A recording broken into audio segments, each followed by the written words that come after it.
নমস্কার। জয় দেবাদিদেব মহাদেবের জয়। আজ বৃশ্চিক রাশি আর লগ্নের জন্য নভেম্বর-ডিসেম্বরের গোচর নিয়ে কথা বলবো।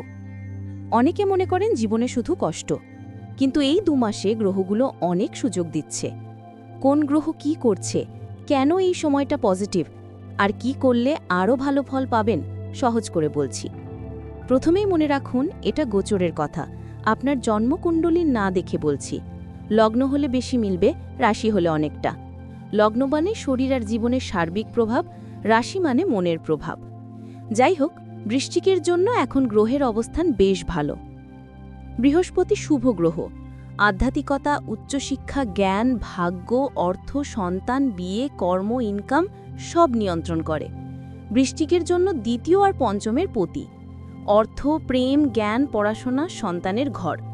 এখন নবম ভাবে, ভাগ্যের ঘরে। 18 অক্টোবর থেকে 5 ডিসেম্বর, 11 নভেম্বর পর্যন্ত সোজা চলবে, তারপর উল্টো। কিন্তু নবমে থাকলে ভাগ্য সাপোর্ট করে, চেষ্টা করলেই অনেক কিছু হয়ে যায়। এই সময় উচ্চশিক্ষা, বিয়ে, প্রেম থেকে বিয়ে, নতুন ব্যবসা, ইনভেস্টমেন্ট, পড়াশোনা সব শুভ। প্রেম করছেন, রেজিস্ট্রি করে নিন। বিয়ের চেষ্টা করুন, নতুন কাজ শুরু করুন, অর্থ লাগান, ভালো ফল আসবে। মঙ্গল লগ্নপতি আর রাশিপতি ষষ্ঠের পতি। 27 অক্টোবর থেকে লগ্নে, 7 ডিসেম্বর পর্যন্ত, প্রায় 40 দিন। মন শক্ত করবে, সম্পত্তি, বিয়ে, পরিবার, ব্যবসার ঝামেলা কমাবে। লগ্নে থাকলে শরীর আর মন দুটোই মজবুত হয়। দেখুন, মঙ্গল লগ্নে, বৃহস্পতি নবমে, দুটো শুভ গ্রহ। লগ্ন পঞ্চম নবম, ত্রিকোণের যোগ। কর্ম, অর্থ, রিলেশন, ব্যবসা, পড়াশোনা, সন্তান, ভালো মানুষের সঙ্গে যোগাযোগ, সব দিকে সাহায্য আসবে। যাদের জীবনে বড় সমস্যা, ক্যান্সার, লোন, পার্টনার চলে গেছে, তাদের জন্য এই গ্রহ তুলে ধরার চেষ্টা করবে, কিন্তু কর্ম করতে হবে। পুজো করুন, পশু ভালোবাসুন, নিজের জীবনের দিকে নজর দিন, এই সময় কাজে লাগান। শুক্র 9 অক্টোবর থেকে 2 নভেম্বর পর্যন্ত একাদশে, নিচে, শনির প্রভাবে। অর্থের চাপ, শরীর খারাপ, সম্পর্কে অশান্তি, খরচ, মন অশান্ত। কিন্তু 2 নভেম্বরের পর দ্বাদশে, নিজের ঘরে। বিদেশ যাত্রা, ইনকাম, বিয়ে, রিলেশন মজবুত, পার্টনারের স্বাস্থ্য ভালো, মন শান্ত। খরচ হবে, কিন্তু ভালো কাজে। গিফট, ইনভেস্ট, লোন শোধ, ভোগ। শত্রু কমবে। শনি পঞ্চমে উল্টো চলছে, ভুল সম্পর্ক কেটে যাচ্ছে, সঠিক সম্পর্ক থাকবে। প্রেম, রিলেশন পরীক্ষা নিচ্ছে, মন অশান্ত, পড়াশোনায় বাধা, সন্তানের ঝামেলা।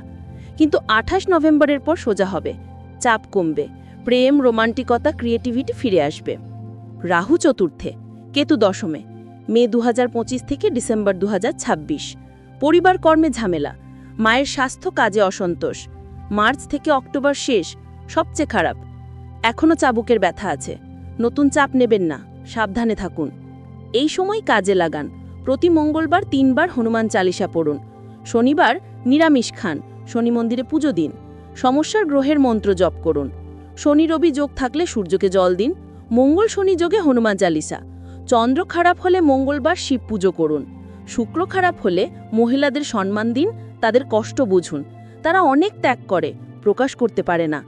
জন্মকুণ্ডলী দেখান, ভালো জ্যোতিষীর কাছে। সফটওয়্যারে দেখুন, কিন্তু অভিজ্ঞ মানুষের মতামত নিন। গোচর ভালোই হোক, কর্ম করতে হবে, লড়তে হবে। বসে স্বপ্ন দেখলে কিচ্ছু হবে না। বাস্তবের যুগ, না বুঝলে পিছিয়ে পড়বেন। আত্মীয় স্বজন দেখবে আপনি কতটা এগিয়েছেন। আপনার খারাপে তারা খুশি। বৃশ্চিকের জীবনে সত্যিকারের বন্ধু কম, পরিবারে 4-5 জন। তাদের সঙ্গে বন্ধন মজবুত করুন, বাকি লড়াই নিজে। সৎ থাকুন, আধ্যাত্মিক হন, পরিশ্রম করুন, জয় আপনার হবেই। আজ এখানেই থামছি। ভালো থাকুন, সুস্থ থাকুন। নমস্কার। জয় শনিদেব।